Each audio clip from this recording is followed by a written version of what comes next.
Able to see, yep, there we go. Researching ghost towns in Florida. All right, hello everybody.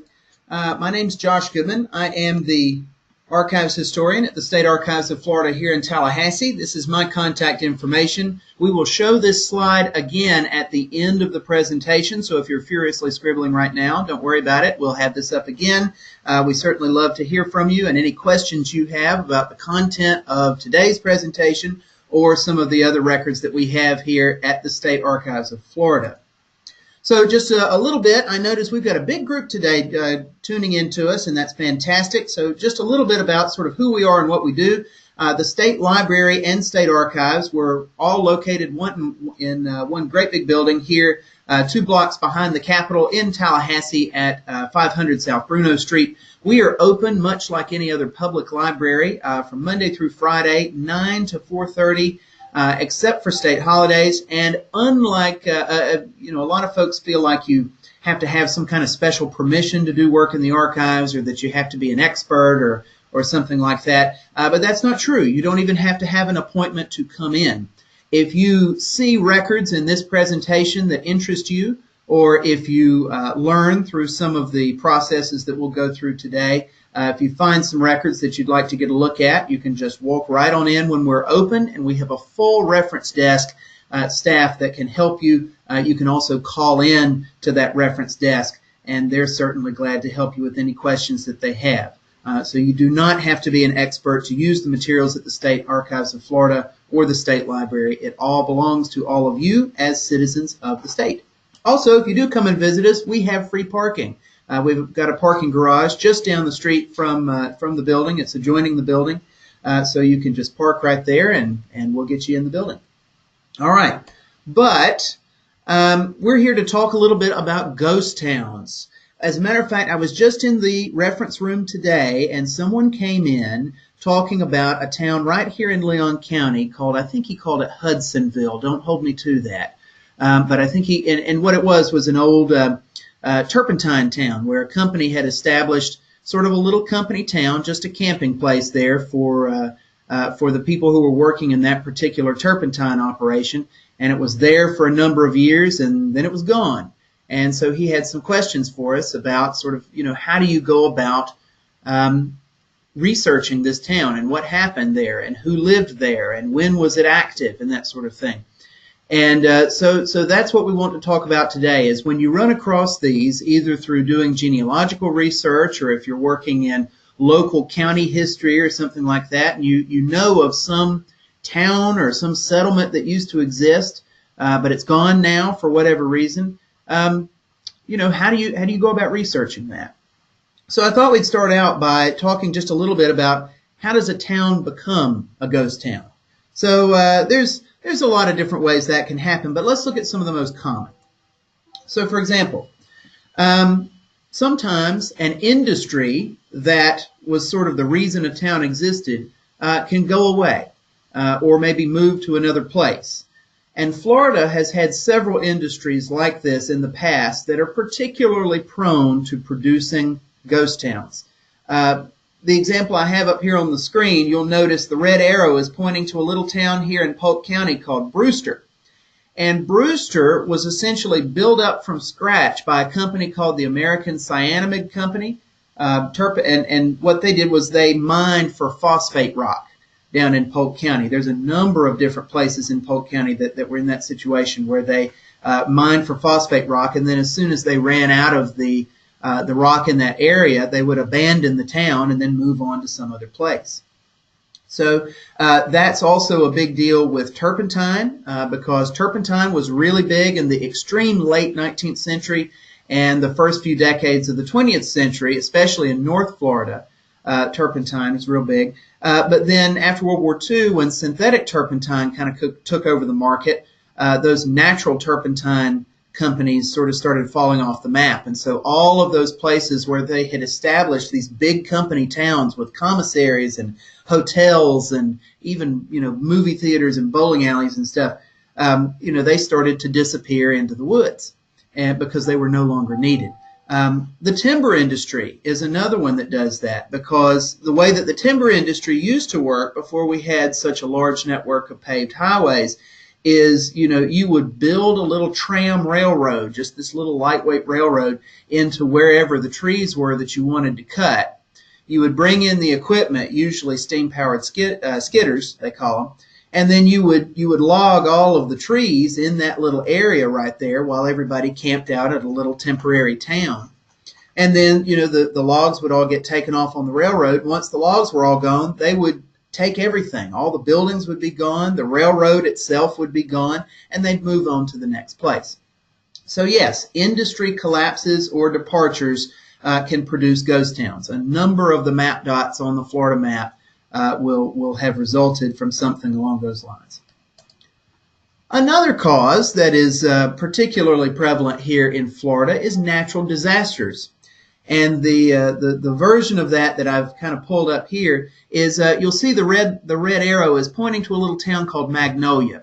Now this map has got it a little bit wrong. This is a little bit far inland for where Magnolia would have actually have been located. But hey, give them a break. This map was made in 1831. They're going off the best data they can.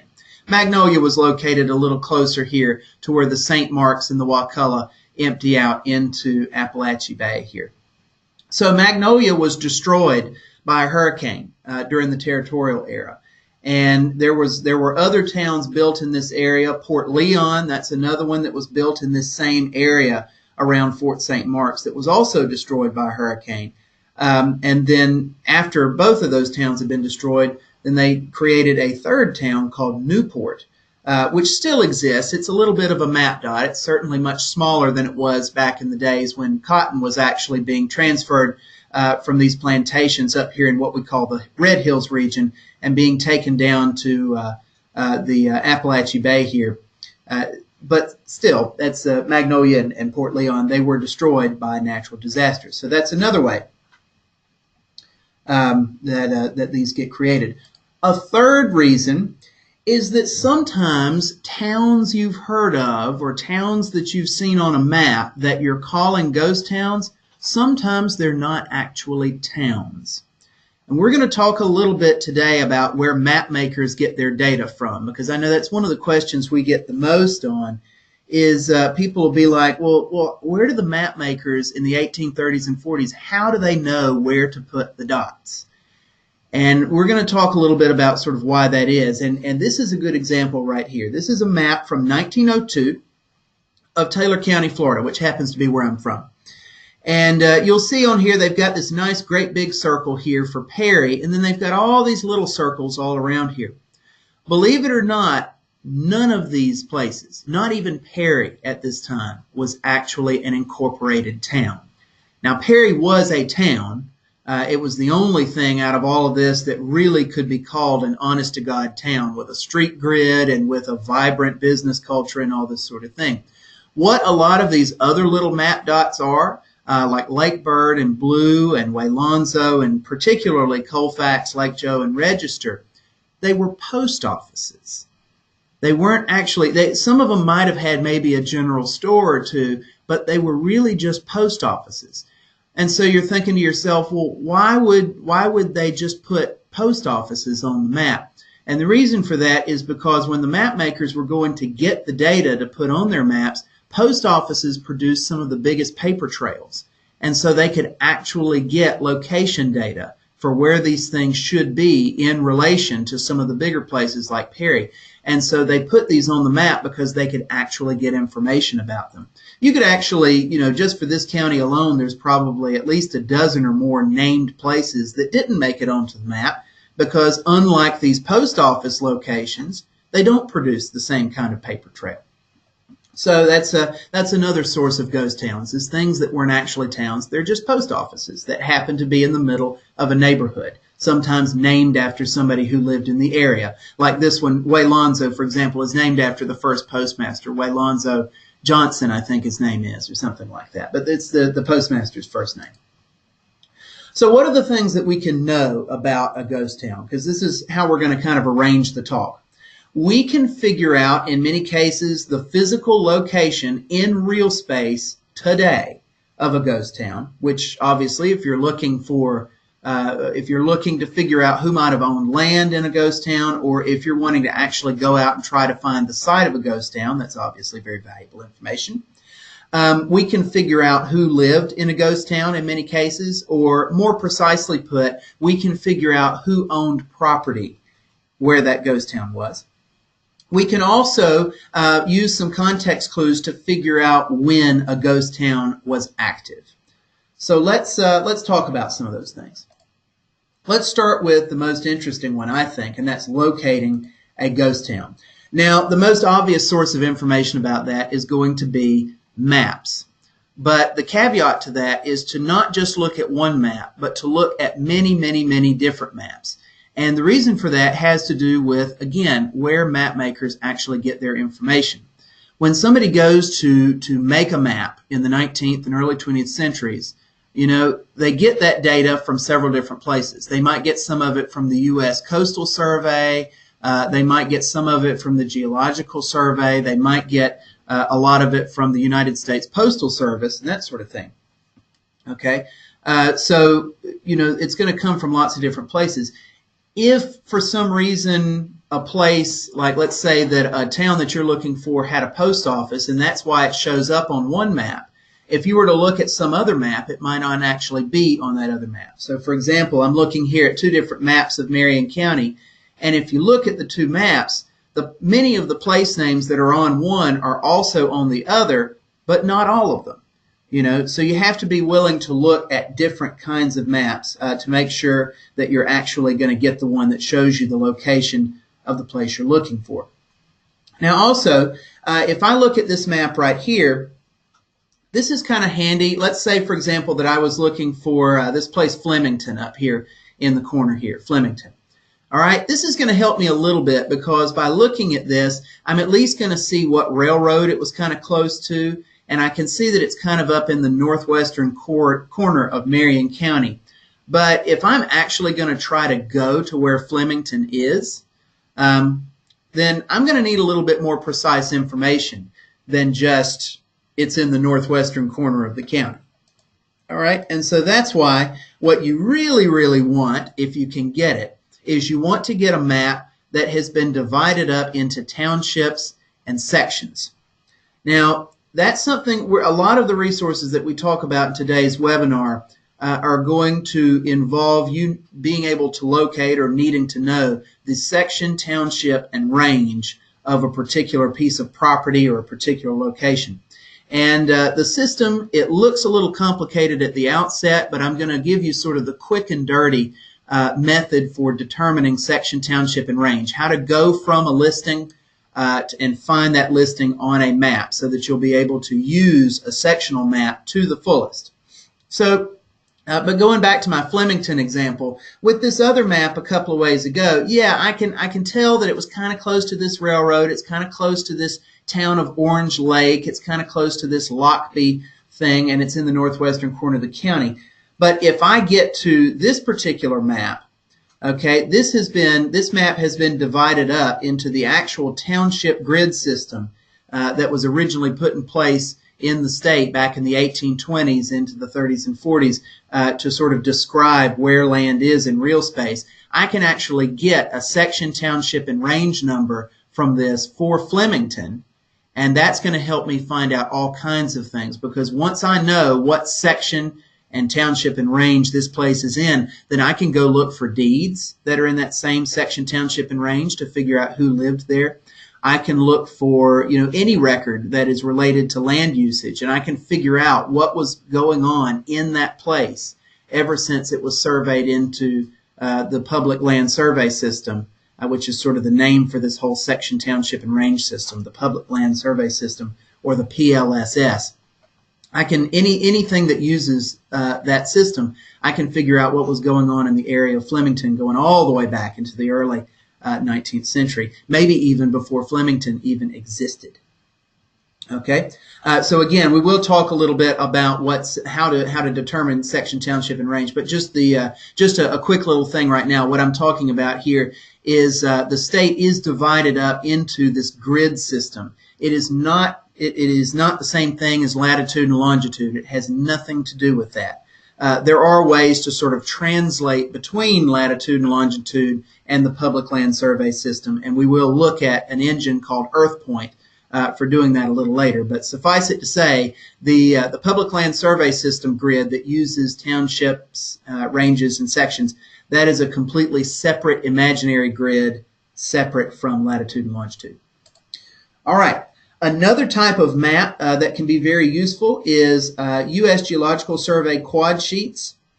Okay, these are produced by a separate group within the federal government that makes these maps, and these are actually based on latitude and longitude. They do use the public land survey system sections and township numbers within it, but they also do the degrees, minutes, and seconds that we find in latitude and longitude as well. So you kind of get both systems. And these are great because they're what's called topographical maps. These are based on aerial photography. So the government would send people over to go and take aerial photographs of all over the United States, and then somebody would go behind them and use those aerial photographs to actually record what the texture of the land is, and where there's lots of trees, those are the green areas, and where there's not as many trees, that's the whiter areas. Over here on the right, we can see differences in elevation, where they're actually showing you hills, where the lines are closer together. That's a steeper incline, whereas this is something that's a little flatter. You see the lines that are kind of poking out to the inside of these circles here. That means it's a depression. And also, you can see these little black dots here. Those are actually buildings, inhabited buildings. The little black squares with no filling, those are uninhabited buildings. And then we've got a cemetery and a church here. They usually have a key to tell you what all the different symbols mean. But I say all of this just to say there's a lot of different information that's recorded on these maps. The other thing that's really cool about them is that they're available for free online as PDFs and in other image formats. So I want to show you how to get to these real quick. All right, I'm going to jump over to my browser really quick. And they're called USGS quad sheets. Okay. So I'm going to look up USGS quad sheets, and I'm going to put the word historical in there because that's going to help me get to what I really want to see, which is this historical topographic map explorer. There's a couple of different tools you can use. TopoView is another good one. If we have time, we'll look at that one here in just a bit, but I want to use this one right now because it's really cool. So it's going to start you off in New Orleans, because who doesn't love New Orleans? All right, it's going to show you. This nice map of the United States, and you can go anywhere you want in here. And if they've got a map of it, they will show you. All right, but let's focus on Florida here. And if you want, you can search for a particular place, or you can zoom in to a particular part of a county that you're interested in. And it's actually, you'll be able to. This is really where the streets and roads are at this time. So you can. If you're not exactly sure what the name of the place is that you're looking, or if maybe it's not showing up because it was never actually a named place or something, but you can find it in real space and you want to see what was going on in a particular area in real space, you just get the area that you want to go to, click one time, and then it brings up this really cool timeline down here that's going to show you all the different times that topo maps were made by the USGS for that exact spot. And sometimes you've got multiple ones that are available for a given time period, and they'll show you the different sizes. So for example, these blue ones that we have here that say Valdosta, okay, that means that those are the ones where a single inch is going to equal 250,000. I'm not sure if that's feet or how that goes. But anyway, these are the ones that are going to show you the most stuff on a single map. Okay, so it's the smallest scale, or excuse me, the largest scale rather. However, if I go to one of these green ones, this one is zoomed in a lot more. Okay, so an inch is only going to show me about 12,000 feet or square miles or whatever exactly that thing means. So for this particular spot, I've got some choices. I can either look at a really big map that's going to show me, a little bit of detail. Okay, and it'll tell me the year that this is from. So this one, for example, this is a map, a topographical map of this area from 1959. I can also look on this smaller one down here, and this one is also from 1959, but it is much more detailed. Okay? And it's actually, look at there, it's showing me where inhabited places were in the 50s. And you can see that some of these are not right on the road. We might be able to go in and see where there might be some that, look at these back here. Okay, these are way back in there on a road that's not paved. So, you may be able to find traces of a ghost town by using these maps. Look at this. We've got, over here, you've got a church and a school that are way off any major highway. So that may be a clue to finding something there as well. You can also just use the search term here, and if it is a place name that's actually been recorded by the USGS at some point, then it'll take you to it. I think Traxler in Alachua County was a place that I was showing on that PowerPoint slide, for example. And look at there, it found it. And so I can click on that spot, and it's going to show me all the different maps that I could go to see what Traxler looked like. This is what it's going to have looked like in 1962. And if I decide, I'm not really seeing what I was expecting here, I wonder if maybe it's, we're right here on the edge of a map. Maybe Traxler used to kind of exist a little more down here. Maybe I can click right in this area here. Boom. So ghost towns maybe move a little bit over time. That's something else to keep in mind. So see, I've got all these buildings associated with Traxler here. So you get the idea. It's something to play with. All right. Let's jump back into the PowerPoint. Okay.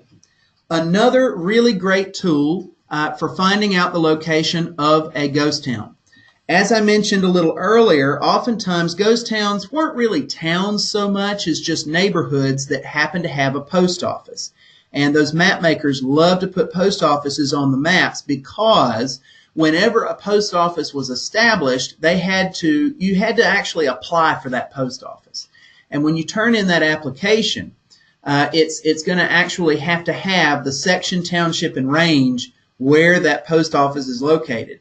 Oftentimes, it's also going to have on that application for post office, it's also going to have things like what's the nearest creek, what's the nearest river, what's the nearest railroad, what are the 3 nearest post offices, and what road connects them. There's all kinds of information like that on the application. And you'll be able to use that information to triangulate the location of the post office that you're looking for. So like, for example, let's take Franklin right here. This is in Alachua County, near Gainesville. Hope we don't have any, well, we won't get into football, but anyway. So here's Franklin in Alachua County. Let's say that I wanted to know a little bit more about Franklin. It doesn't really have any roads going through it. It doesn't have any railroads going through it. So from this map alone, I'm not really able to get any data to help me figure out exactly where Franklin is located. But I can check to see if it was ever a post office. And if it was a post office, then that means that somebody from Franklin had to turn in an application to the United States Postal Service, or the Post Office Department as they called it back in those days, telling the postmaster, hey, this is where I want this post office to be, and these are all the people who are going to use it, and here's the location, here's the route it's going to be on, and then the post office had to sign off on that.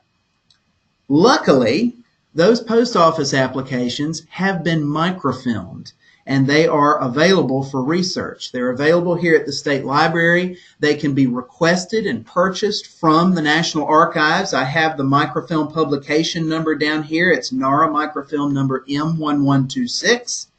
By the way, you can also get the list of postmasters that operated any particular post office. Those records are also available from the National Archives, and you can look that up on their website. But what I've pulled up here is I've actually gone on to NARA microfilm publication M1126, and it's organized by state and then by county and then alphabetically by post office. And I've gone in and discovered that, yes, there was a post office at Franklin, and they did have to apply to get that post office. And this is the form that they had to fill out. They had to say, all right, here's the name of my post office that I want. This is if it's a town that already existed, here's the name of it. Sometimes, and this is something to keep in mind when you're researching ghost towns, it is very possible for a town and its post office to have different names.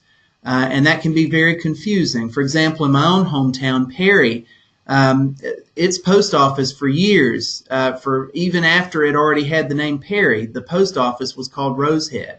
And that's caused tremendous confusion in writing the history of the county. Everybody thinks that Perry originally was called Rosehead, and that's not actually true. It's just that for a while, Perry had a post office called Rosehead before it ever actually had a post office named Perry.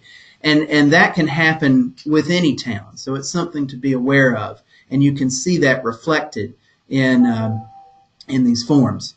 All right, so we're getting some information in here in what I've highlighted in yellow. Notice that they're saying this post office is situated in the southeastern quarter of section number 36 in township 8 South, range 16 East in the county of Alachua in the state of Florida. And you can see that they give all of this other interesting information, and you may find this useful when you're looking for the town. But what we really can use to hone in on the location of this post office is this southeastern quarter of section 36 of 8 South, township 8 South, range 16 East. Because once you've got that section township range number, if you know how to find that using the public land survey system, you can get to within just a couple of acres of where that post office would have been located. All right, so kind of keep that in the back of your mind, because I'm going to show you how to find section, township, and range on a map here in just a moment. But there's just a couple more things I want to show you first. This is another sheet that sometimes is included with those post office applications. They did not fill one out for Franklin for some reason, but this is another post office in Alachua County called Gracie. And you can see that they give the township range and you know that location is in. And every township has 36 sections in it. And so they're showing you the location of the Gracie post office here in that area. And so they give you a little diagram. And that can be helpful because you can actually find, let's see, this is section 1, 2, 3, 4, 5, 6, 7. You can find section 7 of township 8 South, 18 East. You can find that on a modern map. So you can use that as comparison. All right. Another method that you can use to find the physical location of a ghost town is to triangulate that location using known residents who owned land. Okay? And this is particularly useful for neighborhoods that may have been just a neighborhood, but they never actually had a post office. And a good example from we're actually going to use a Taylor County example called Flat Creek. There's a creek in Taylor County called Flat Creek, which is sort of a dead giveaway, but really the neighborhood could have been located anywhere along that creek. There's another little town, or excuse me, not town, but neighborhood in Taylor County called Deer Palace. Probably so named because there are a lot of deer in that area. But Deer Palace never had a post office. So you can't use post office records to find it. It also, that I know of, never appears on any maps. So if you want to figure out where a location like that was, then you're going to need some other source to tell you where the place was. And you can actually use land records relating to people who lived in a town or a neighborhood to figure out where that neighborhood was located. So for example, I'm using Flat Creek here from Taylor County. And I happen to know, because of family histories and books that people have written that were written, you know, based off the memories of old timers and stuff like that. You know the sources where, you know, your local historical society has got all these recollections of people who lived in certain places and you know, different things. And, you know, if you can get a list of 3 or 4 or 5, just as many as you can get, of people who lived in a certain named place, even if there was no post office or anything, you can still use records relating to those individuals to get a pretty good estimate of where the place was located. So let's look at that example. These 4 guys, Oscar Agner, Zach Simpson, John Simmons, and Solon Hendry, all lived in the Flat Creek neighborhood. I know this because of recollections from their families that show up in the records of the Taylor County Historical Society. Now, I also happen to know where they all owned property. They all lived in Flat Creek, and they all owned property.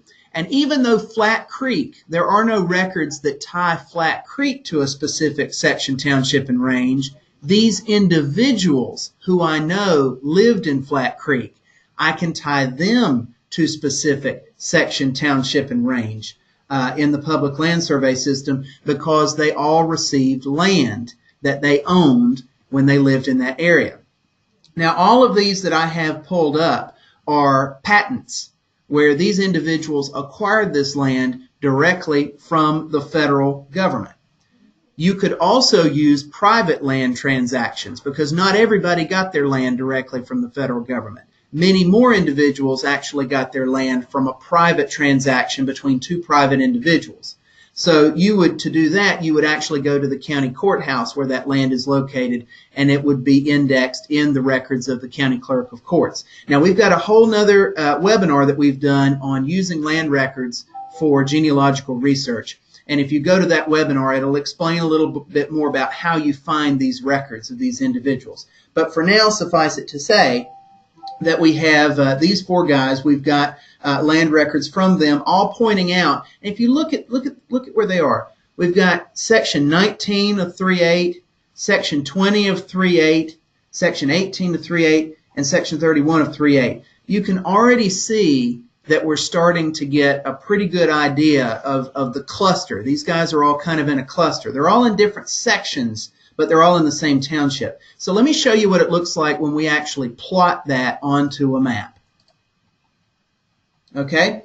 If we were to actually draw a plot of Township 3 South, 8 East, and then we were to put a star, knowing nothing more than just the section numbers. We could even get more exact than this if we wanted to, but for the sake of time, we're just doing it this way. If I plot a star in here where those guys, just those four guys have their property, then I can see within a few square miles of exactly where all these guys were located. And then if I were to use a modern map to figure out where this was, then it would locate Flat Creek to right about here. And notice how it overlaps this little town called Simmons, which is actually just a post office. Notice that that's actually the name of one of the settlers. Again, many times post offices are named after settlers in the area, just like Simmons and Waylonzo Johnson from the other example. So that is another way that even if a town was never recorded on a map and was never had any records associated that'll give you that section, township, and range, if you can just figure out the names of some of the people who lived there or maybe a business that was there, if you can just get those public land survey system coordinates, then you can figure it out from there. All right. So we've been talking a lot about this public land survey system, and you guys are thinking, well, that's great, but what if you don't know anything about, what if you don't have whatever software you need, or you don't have the right kind of map to take advantage of that, then it doesn't mean anything. Well, I'm going to show you how you can exploit the public land survey system to find this information right from your own computer at home. But first, a little explanation of what exactly the public land survey system is. All right. When Florida first became a territory in 1821, one of the first priorities of the federal government and the territorial government here in Florida was to get as many people as possible into Florida to settle it and get an economy going and get a tax base so that they could afford to do things like build a capitol, maybe build some roads and get some more settlers interested in coming in. So it was very important for the government to survey this state, or well, at that time a territory, into blocks so that it could actually describe those blocks in legal deeds and start granting them to people. So the way they did that was the governor, William Pope Duval, picked a spot right here in Tallahassee. If you've ever been to Cascades Park in Tallahassee and you see that great big diagram of the state of Florida with this big thing in the middle, this big medallion, this is actually the spot in Cascades Park where the entire state of Florida, the whole grid system, that all land in the state of Florida is surveyed into. It all starts right there in Cascades Park. This is the little plaque where it starts. And they started. They surveyed out a line that went all the way from Pensacola, all the way over to the Atlantic coast. That's called the baseline. And then they surveyed another one called a meridian that went all the way up north to Georgia and all the way down to the Gulf. And then just like in geometry class in high school, they started surveying out these grid blocks called townships in every direction. Okay? And then each one of those grid blocks was divided up into sections. Each grid block is called a township, and then each township is divided up into sections. So let's see what that looks like. Okay, so here's a map showing what it looked like after the system was put into place. Okay, so here's all of the blocks here. All right, and these are all 36 miles square, 6 miles by 6 miles. Okay, and each one of these is a township. And you can see the numbers that they've got here. All right, they've got numbers going this way and numbers going this way. All right, the numbers going up and down are the township number. Okay, the numbers going left and right, west and east, those are the range numbers. So for example, this here is township 1 south, range 1 east. Okay, this one over here, right here where Scotland is in Gadsden County, this would be township 2 north, 2 west. All right, this one down here, all right, that one's going to be, let's see, township 1, 2 south, range 1, 2, 3, 4 west. All right, and then once you get inside of that township, okay, the sections are numbered, and they're numbered exactly the same way in every section. It always starts in this northeastern corner and goes 1, 2, 3, 4, 5, 6, and then down 7, 8, 9, 10, 11, 12, and then down and over this way, down and over that way. And if you want a diagram of kind of how that goes, look back at this here. You can see how it goes. 1, 2, 3, 4, 5, 6, 7, and then all the way to 12, and so on and so forth. Okay? And that system of numbering sections is used for every township all the way from Pensacola all the way down to Key West. It's absolutely incredible that they were able to do this starting in the 1820s. It's an incredible system, and we still use it today. This is the system that land is surveyed into even today. Now, once you get into an individual section, over here, this colorful diagram I've got on the right-hand side here, this is showing you sort of how land is divided once you get into the section. The reason why they did it in this block system, it's called the aliquot part system. The reason why they did it this way is because once you get it down into this block, it turns, by selling somebody half of one of the blocks or a quarter of one of the blocks, it turns it into this sort of standardized system where you can give somebody a very standard amount of land, and it's very easy to describe to them where exactly it's located. For example, if you've probably seen, if you've got ancestors who purchased land in Florida in the mid to late 19th century, it's probably a very round number, like 40 acres or 80 acres or 160 acres. And the reason for that is that those are very specific divisions of a section. If this is one section, one of these little squares within a township, half of that section is 320 acres. And it's really easy to describe to somebody where that is.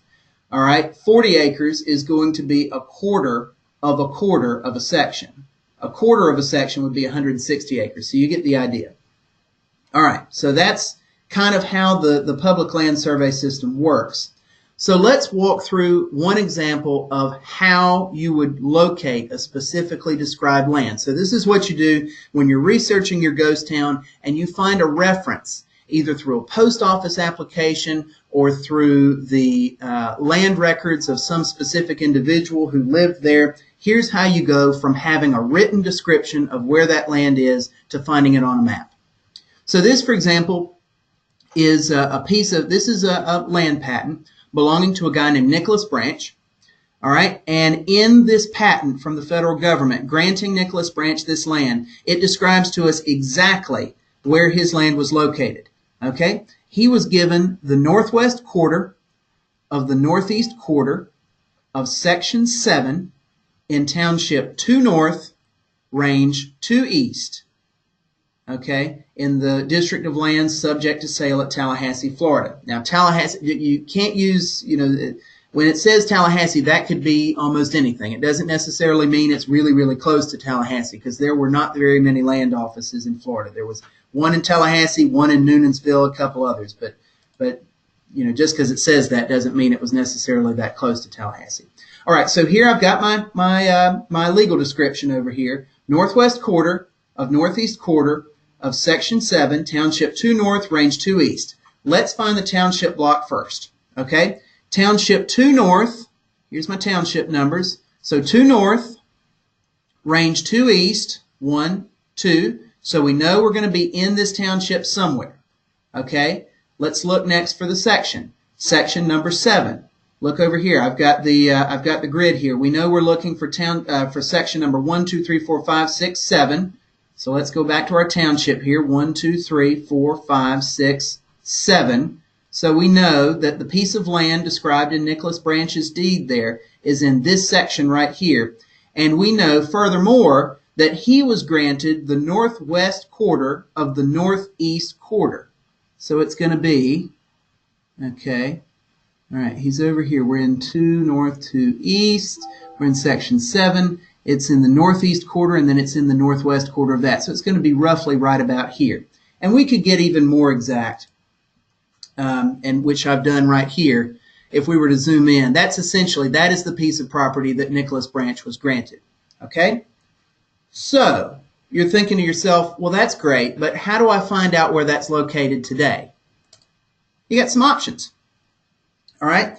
If you're really going to be focusing hard, or if you're going to be helping patrons in your library sort of figuring out where these things are located in real space, you may want to invest in Google Earth if you don't already use it, because Google Earth allows you to overlay what's called a KML file with the Public Land Survey System already in it, so that when you zoom in on any place on the map in Florida, it's going to overlay the township lines. That's the green lines here. It's going to overlay the township lines and the section lines, so that you're going to be able to figure out, you'll be able to zoom in all the way down to figure out what street you'd have to go on to get to that exact spot that your ancestor lived. It's pretty cool. Okay, there are a couple other methods you can use that don't involve pulling down Google Earth, although it is free to use, so it's a pretty good tool, pretty good investment. You can also use free maps that are provided by the Florida Department of Transportation. They provide a township and section grid that you can use to see where a piece of land is located in modern real space. And it'll also, you'll be able to see what's there now and what road you would have to take to get to that spot. But one of my favorite quick and dirty versions is to use a tool called EarthPoint.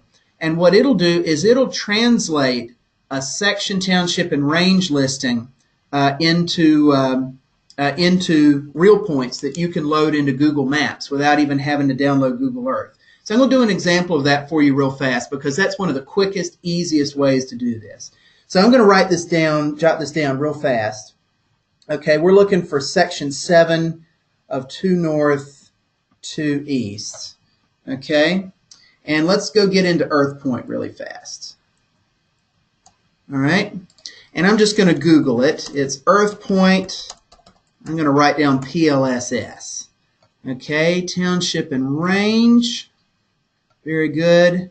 And what I want to do is I want to search by description. Search by description. You can actually go backwards on this. You can have if you've got, for some reason, some source that you're using gives you the Latin longs, the latitude and longitude for a location, you can figure out what section, township, and range that's located in by going here. But we're actually going to put in a PLSS description and get a point from that. Okay? So I'm going to fill out what it tells me. I want to look at some place in Florida.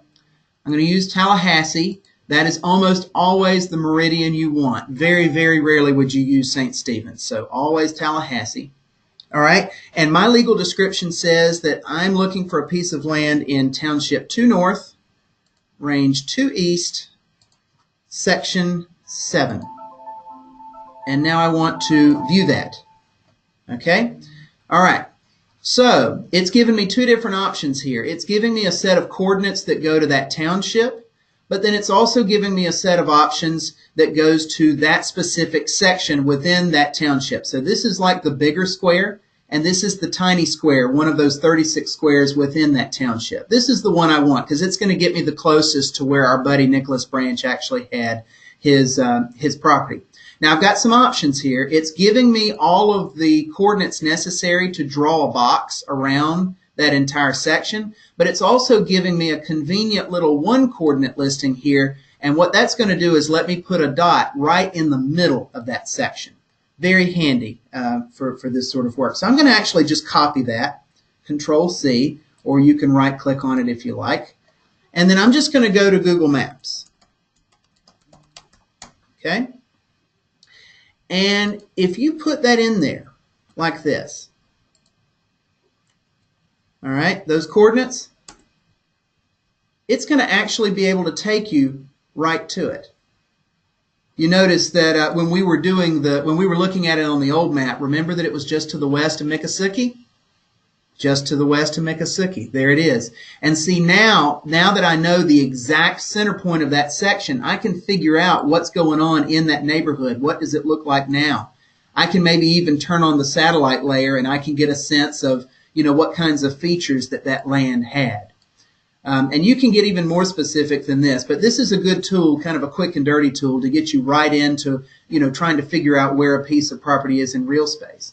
So had that section, township, and range listing been taking me to a ghost town, I would know that this is the location I'm looking for, this area. All right, so let me jump back in the PowerPoint here for our last couple of minutes. So we've talked a lot about locating things here.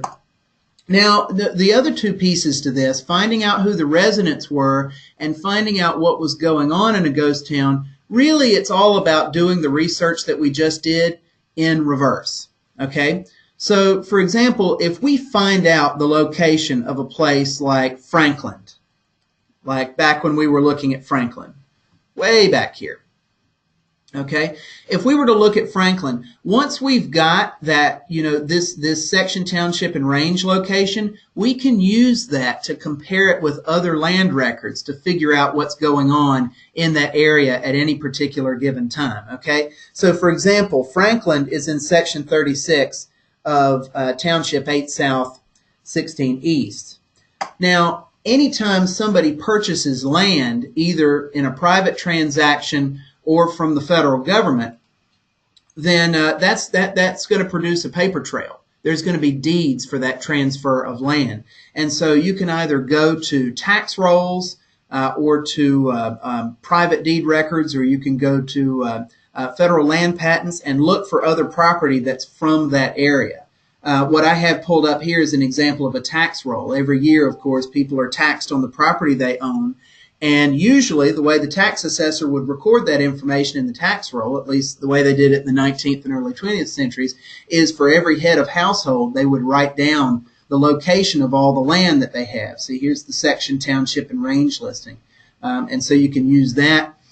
So anything that's going to give you the locations of where people own land, you can compare that up against the location that you know to be the location of a ghost town and figure out who might have lived in that area. Now, if you're trying to figure out what was going on in town, you got a lot of choices for that. Gazetteers are one of the first places to check. Those are kind of like city directories, but they tend to be published at the state level as opposed to the city level. Sometimes the same companies make those. For example, Polk, the Polk Publishing Company that makes a lot of the city directories that we use for Florida, they also made statewide business gazetteers. And what they would do is they would provide an alphabetical list of every map dot in the whole state.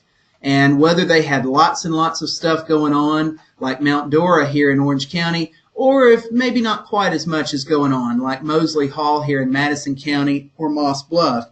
Usually, if there was even a post office, there'll be a listing there, and you'll actually get the names of what businesses were operating there and who was running them, population, or an estimate of population, that sort of thing. Once you know the names of people who own property in that area, you could look at census data, see what kind of property those people owned, you know, what kinds of businesses the people who lived in the town were running. Automobile registers, we have those on floridamemory.com that you can search for, and that's something you could use. Muster rolls, licensure records. You've got a lot of different choices once you kind of figure out the location of a ghost town. Wow. We've covered a lot of ground, lots of materials, and I'm sure there are some questions. If not now, of course, we're certainly glad to take those later on down the line. But if there are any questions now, we'd certainly be glad to take those while we've got some time here. And just as a reminder to you out there, if you want to ask your questions, you can put them in the chat panel or go ahead and raise your hand, and we'd love to hear your voice.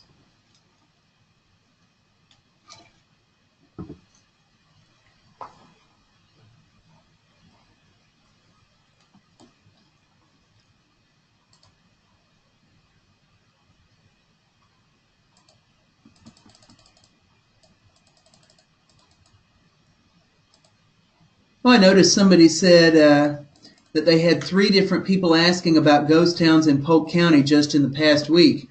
I can certainly imagine so. Polk County has had a lot of towns that have sort of popped up and then disappeared again because of the phosphate industry, and to some extent because of the citrus industry and truck farming and that sort of thing. Residential areas that have grown and shrunk as those businesses fold or move and that sort of thing. So definitely big ghost town territory. We do have another question. Is the state capital normally where the grids start in each state? That is an excellent question, and the answer to that is no. There are a number of public land survey system states, and not every land, that's a couple of pieces to that. First of all, there are a number of states where the public land survey system was not used to legally describe land. Georgia, for example, uses a completely different system called meets and bounds. And the reason for that is Georgia is one of the original 13 colonies. So the state officials needed to describe land in Georgia well before that system had even been invented. No, there are a number of states where there are multiple meridians. For example, in Kansas and Arizona, Alaska has like 4 or 5 different meridians that they use. And the reason for that is that sometimes circumstances are such that the federal government is not able to complete the entire survey all at one time. Or it may be that a particular meridian is because of a state being particularly large, it's just not convenient to continue doing the survey based on that meridian. Sometimes the work that was done on a particular meridian was substandard, and so they had to come in and redo it. So no, that's a very good question. No, in Florida, we're pretty lucky. Pretty much everything is on the Tallahassee meridian, with a few very small exceptions, but not so in other states. How would you find out where the meridian starts for different states? There is actually a map for that. Let's see if I can find that map for you really quick. Let's see, Alt-Tab. Let's see. Map of PLSS meridians. I saw this map just the other day. Oh, here it is. Okay. So if you'll run a search like what I just did for map of PLSS meridians, here's a chunk of that map right here. So for example, look, here's ours. Here's the Tallahassee meridian. Let's see. Yeah. Okay, see, Alabama's got 2 different ones going on here. They've got this St. Stephen's meridian, and then they've also got the Huntsville meridian here, and then their baseline is way up here at the top where Tennessee goes. I want to show you Alaska's because theirs is just crazy. Let's see if I can get to that. I got to move this out of the way real quick. Here we go. All right. Let me get just Alaska, because Alaska will blow your mind. There's like 5 or 6 different ones. Look at this. Look at this. They've got the Fairbanks Meridian. They've got the Copper River Meridian. There's one called Seward, I think. There's another one somewhere around here called the Seward. Here it is, Seward Meridian, right here. And then there's a 4th one up here. And again, what that tells me is that these had to be done at different times. See, this one was done in 1956. This part of the survey was done in 1910, 05. So yeah, if you just search for PLSS Meridians map, that's going to get it for you. This map appears to have all of them, and that should get you what you need.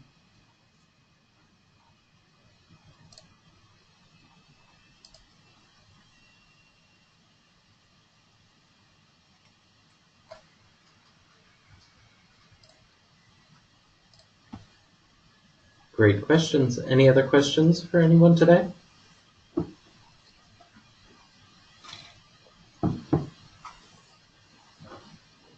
All right, and you guys know you can contact me anytime. Also, if you have a question about a specific resource, the State Archives Reference Desk direct line is area code 850-245-6719.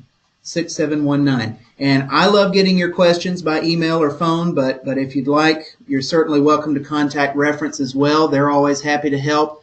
It's, we've got 50,000 cubic feet of records up here and access to lots more. And we love doing things for you. It's yours to use, so please take advantage of it and encourage your patrons to do the same. And we are going to go ahead and stay online and see if any other questions come up. If not, thank you all so much for joining us today. And we hope to see you online again real soon, as well as be sure to check out our YouTube channel, where all of these materials are archived, and there is a playlist specifically for working with genealogy information. All right.